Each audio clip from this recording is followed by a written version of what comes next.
Morbid neighbors, I want to tell you about my testimony as a Christian. And a testimony to me is the how you became a Christian, how you came to believe in Christ. And not only that, but the why. Why do you continue to believe? And so I want to tell you the story of my father. Um, so he got diagnosed with cancer and he died about 2 months later after he told us. And he was not a Christian. I had been a Christian for a while.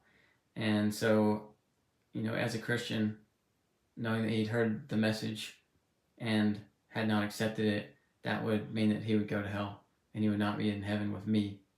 And so I wanted him to believe. I wanted to share Jesus and make sure that he made that decision before he died. And I tried everything that I could, and he wouldn't have any of it, basically.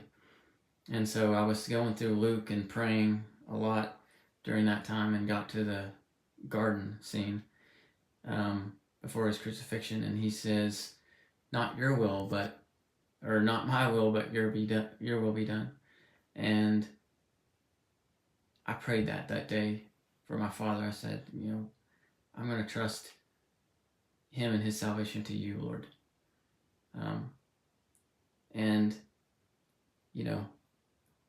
time went on, and later a guy, a friend of my dad's, called. We still had a landline somehow, and he called, and I said, well, they hadn't met in like 40 years. I said, well, he's getting close to dying, so if you want to see him, you'll have to hurry, but you're welcome to come.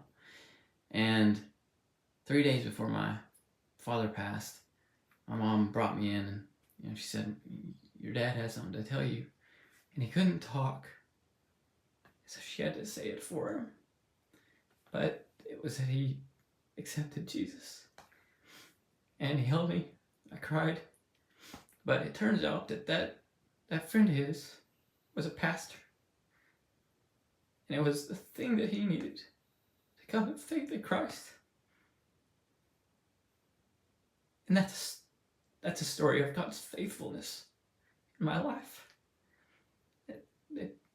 When I can look back and say, man, God's so faithful and loving. And it's not like a LDS testimony, and I just wanted to share that with you. I hope it blesses you. Thank you.